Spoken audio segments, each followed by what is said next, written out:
کس نے مخبری کی پلان بی کے حوالے سے، تو اس پر ہم آخر میں بات کریں گے۔ اب ناظرین میں آپ کو بتاتا ہوں کہ پی ٹی آئی ٹیکنیکل بنیادوں پر سیاسی انتخابی منظر نامے سے آؤٹ ہو چکی ہے، جس کی اہم وجہ پی ٹی آئی کی لیگل ٹیم تھی، اور لیگل ٹیم اس لیے مطلب وہ کھیل رہی تھی کہ وہ جانتی تھی کہ ہمارے پاس پلان بی موجود ہے۔ اب جب پی ٹی آئی کے پاس پلان بی موجود تھا اور اس کی لیگل ٹیم جانتی تھی، تو میرے خیال میں پھر ایسی صورتحال میں پی ٹی آئی کی لیگل ٹیم اس کھیل کو کسی اور طریقے سے کھیل رہی تھی۔ یعنی یوں سمجھ لے کہ پی ٹی آئی کی لیگل ٹیم خود ہارنا چاہتی تھی، پی ٹی آئی کی لیگل ٹیم خود شہید ہونا چاہتی تھی، پی ٹی آئی کی legal team P T I کے انتخابی نشان کو شہید کروانا چاہتی تھی۔ اس لیے یہ اس کی ایک اہم وجہ ہے، وہ وجہ یہ ہے کہ پی ٹی آئی کو مظلومیت کارڈ کھیلنا تھا۔ جب پی ٹی آئی کو مظلومیت کارڈ کھیلنا ہو تو یعنی ظاہر ہے کہ مظلومیت کارڈ کو سامنے رکھ کے اور پی ٹی آئی جو ہے وہ یہ قانونی جنگ لڑ رہی تھی، لیکن کیا کر سکتے ہیں لیکن یہ جو پلان بی تھا اس کے حوالے سے تو خیر میں تفصیلات سے آپ کو بتاتا ہوں کہ کیا ہوا۔ اب ناظرین حیرت کی بات یہ ہے کہ جب 12 جنوری کو سماعت ہوئی تھی، اس میں جناب مخدوم علی خان صاحب جو ہیں وہ انہوں نے تفصیلی دلائل دیے، تقریباً پورا ایک دن لیا انہوں نے، اور پھر بال کی کھال اتار کے رکھ دی۔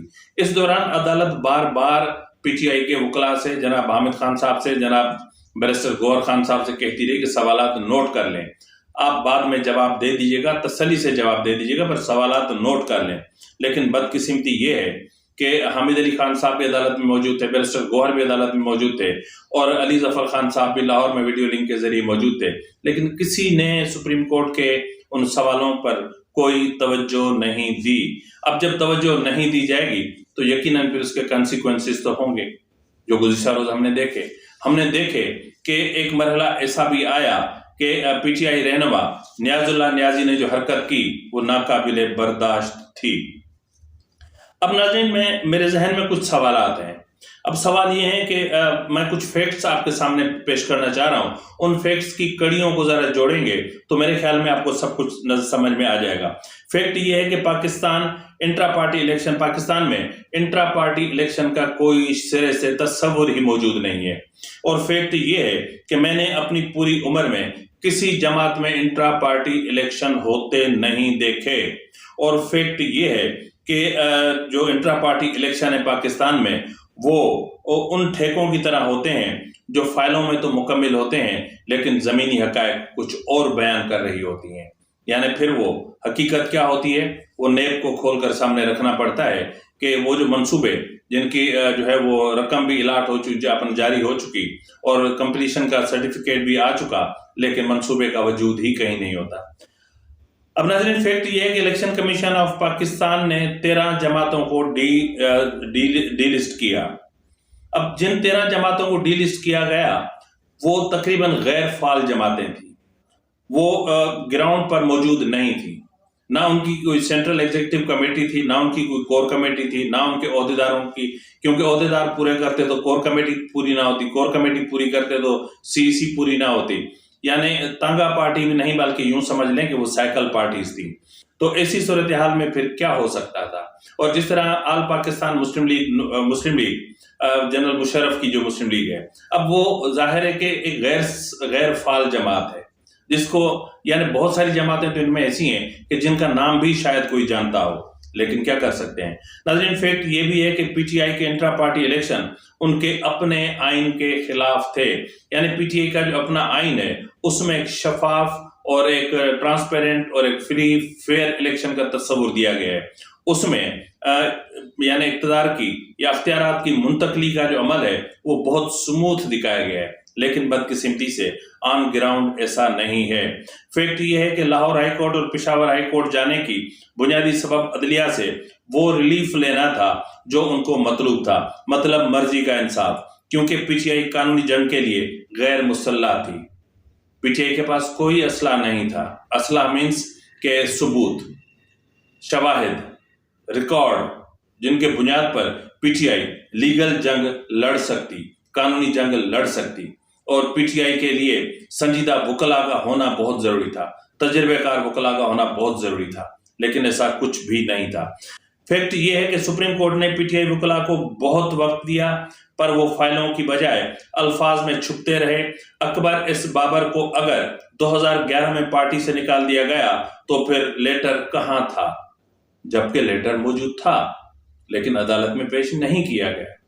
اور نہ صرف اکبر ایس بابر بلکہ جو 14 فریقین اس وقت سپریم کورٹ میں موجود تھے ان میں سے کسی کے حوالے سے بھی کوئی لیٹر وہاں پر سپریم کورٹ میں پیش نہیں کیا گیا، جبکہ اکبر ایس بابر نے اور جو ان کے دیگر جو لوگ تھے انہوں نے اپنے بنیادی ممبر یعنی فاؤنڈنگ ممبر ہونے کے تمام ثبوت، تمام شواہد عدالت میں پیش کر دیے۔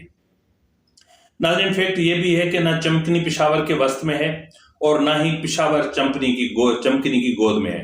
ناظرین، چمکنی پشاور سے دور ایک گاؤں ہے۔ اب یہ جب میں پی ٹی آئی کے انتخابات کا معاملہ سنتا ہوں تو پھر مجھے انڈیا کا ایک گانا یاد آتا ہے کہ ہوئی جورا جوری چنے کے کھیت میں۔ تو میرے خیال میں کہ جس طرح چنے کے کھیت میں یہ انٹرا پارٹی الیکشن کی جورا جوری ہوئی اور جس طرح 1.5 درجن لوگ وہاں پر جمع ہوئے اور پھر انٹرا پارٹی الیکشن کر کے رزلٹ اناؤنس کر دیا گیا، تو میرے خیال میں یہ بھی ایک ایسا سوال تھا کہ جس کا جواب پی ٹی آئی کے پاس موجود نہیں تھا۔ ناظرین، فیکٹ یہ ہے کہ نامینیشن پیپرز نہیں تھے۔ فیکٹ یہ ہے کہ الیکشن اپنا ووٹرز لسٹ موجود نہیں تھی۔ فیکٹ یہ ہے کہ جو بہت سارے دیگر لوازمات ہوتے ہیں انٹرا پارٹی الیکشن کے حوالے سے ان کا کوئی وجود نہیں تھا۔ فیکٹ یہ ہے کہ ایک یہ بہت بڑا فیکٹ ہے کہ انٹرا پارٹی الیکشن میں حصہ لینے والے امیدواروں کے لیے 50,000 روپے فیس مقرر کی گئی تھی۔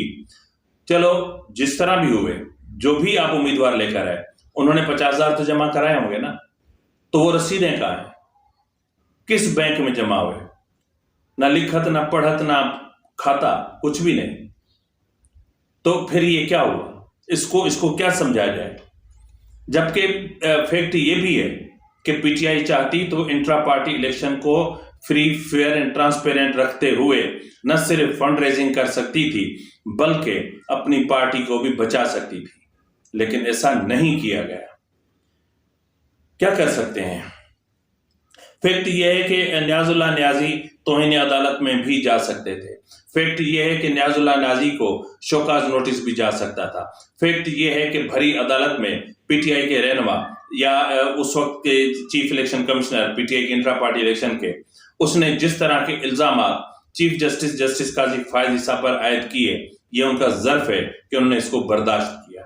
ادروائز کوئی اور جج ہوتا تو فوری طور پر توہین عدالت میں ان کو 3 مہینے جیل بھجوا دیتا۔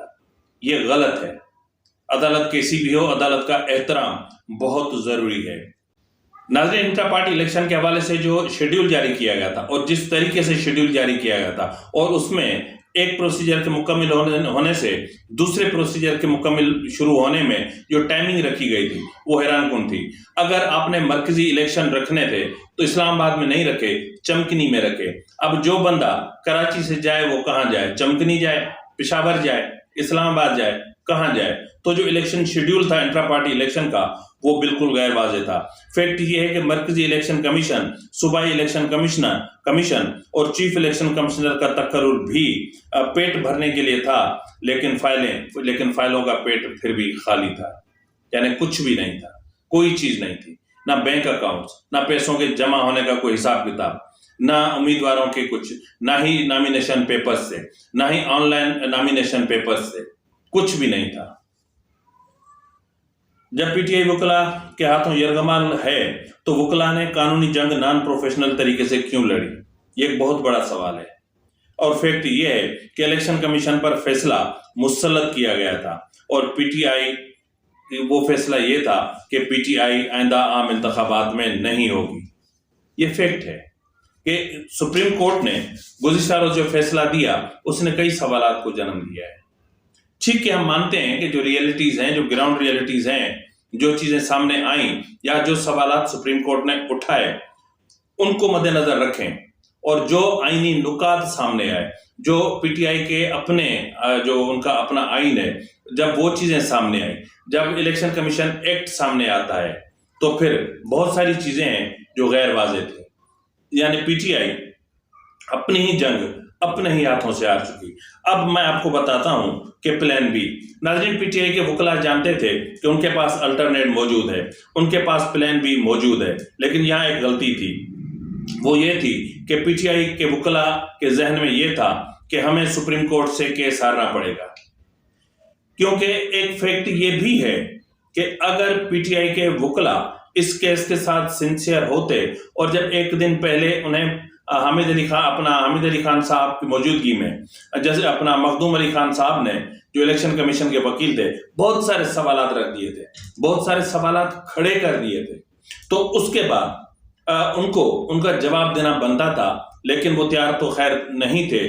لیکن بدقسمتی جو ہے وہ یہ ہے کہ پی ٹی آئی کے وکلا نے لاہور ہائی کورٹ اور پشاور ہائی کورٹ سے اپنی جو ان کی کانسٹیٹیوشنل پٹیشنز وہاں پر چل رہی تھیں وہ بھی واپس نہیں لی۔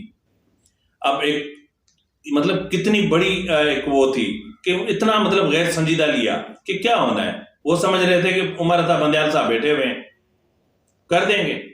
ثاقب نثار بیٹھے ہوئے ہیں 2018 والے، جس طرح انہوں نے پاناما کے آڑ لے کر اور جو ہے وہ سینٹ کے انتخابات میں اپنا پی ایم ایل این سے ان کا انتخابی نشان چھین لیا تھا۔ آج بھی ہمارا کیا ہونا ہے؟ آج بھی عدلیہ ہماری انگلیوں پر ناچے گی۔ تو بہرحال پلان بھی وکلا کو پتا تھا، اس لیے وہ غیر سنجیدہ تھے۔ ان کو یہاں مظلومیت کارڈ چاہیے تھا، ان کو یہاں انٹرا پارٹی الیکشن میں بلے کی شہادت چاہیے تھی اور بلہ شہید ہونا تھا، کیونکہ بلہ شہید ہوتا تو پھر ان کو بلے باز کی طرف جانا بنتا۔ پلان بی کے مطابق ان کا پی ٹی آئی نظریاتی کے ساتھ ایگریمنٹ ہو چکا تھا، ان کے ساتھ چیزیں طے ہو چکی تھی، اور پھر اندر ہی اندر ٹکٹس کے حوالے سے بھی معاملات طے پائے جا چکے تھے۔ لیکن پھر کیا ہوا ناظرین، میں آپ کو بتاتا ہوں۔ 11 جنوری کو جو پی ٹی آئی نظریاتی کے رہنما ہیں اختر اقبال ڈار صاحب، جو میرے خیال میں اپنا شیخو پورہ سے جن کا تعلق ہے، اس وقت ایک ویڈیو چل رہی ہے، آپ ذرا اس کو ملاحظہ کریں گے نا تو خود اندازہ ہو جائے گا کہ کس طرح ان کی مخبری ہوئی، کہ کس طرح اس جماعت کے ساتھ ایگریمنٹ کے معاملات جو ہے وہ اسٹیبلشمنٹ تک پہنچے، اور پھر کس طرح یہ جو اختر اقبال صاحب تھے سرکاری مہمان بنے، اور پھر مہمان خانے سے پریس کلب کس طرح پہنچائے گئے۔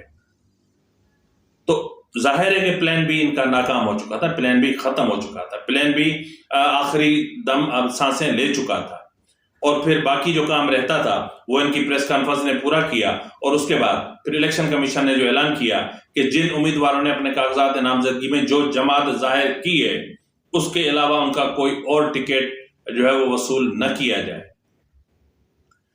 تو ناظرین یہ تھے حقائق۔ پی ٹی آئی جو ہے وہ اب الیکشن سمبل کے بغیر الیکشن لڑے گی، اور پی ٹی آئی کے لیے بہت مشکل ہوگا، اور یہی وہ مرحلہ ہے جس کا میں بار بار آپ سے ذکر کر رہا تھا کہ ایک مرحلہ ایسا آئے گا کہ پی ٹی آئی ہر حلقے میں 3-3, 4-4 امیدواروں میں تقسیم ہو جائے گی، 3-3, 4-4 گروپس میں تقسیم ہو جائے گی، کیونکہ یہی اسٹیبلشمنٹ کی منشا ہے، یہی مقتدرہ کی خواہش ہے، اور مقتدرہ کی خواہش کی تکمیل کے لیے پی ٹی آئی کے ووٹ بینک کو توڑنا ہے، اور پھر پی ایم ایل این کو وہ اکثریت دلانی ہے جن کا پی ایم ایل این سے معاہدہ ہوا تھا، اور پھر پاکستان پیپلز پارٹی کو بھی وہ حصہ دینا ہے جو ان کو دینا تھا۔ اب پی ٹی آئی کے پاس پاکستان پیپلز پارٹی کے ساتھ اتحاد یا الحاق کے علاوہ اور کوئی راستہ نہیں بچا، پیپلز پارٹی کے ساتھ سیٹ ایڈجسٹمنٹ کے علاوہ اور کوئی راستہ نہیں ہے۔ اب جے یو آئی شیرانی گروپ سے اگر الحاق کرتے ہیں تو میرے خیال میں ان کے لیے بہت مشکلیں پیدا ہوں گی، لیکن اگر انڈیپینڈنٹ پی ٹی آئی کے لوگ جیت کر آتے ہیں تو پھر ایک تو نقصان جو ہو چکا مخصوص نشستوں کے حوالے سے، دوسرا نقصان یہ ہوگا کہ 52-1F یعنی ہارس ٹریڈنگ یعنی فلور کراسنگ بہت آسان ہو جائے گی، اور پی ٹی آئی نے اب فلور کراسنگ کا راستہ بھی کھول دیا۔ فی الوقت کے لیے اتنا ہی، ملتے ہیں اگلے پروگرام میں، تب تک اجازت دیجیے، فی امان اللہ۔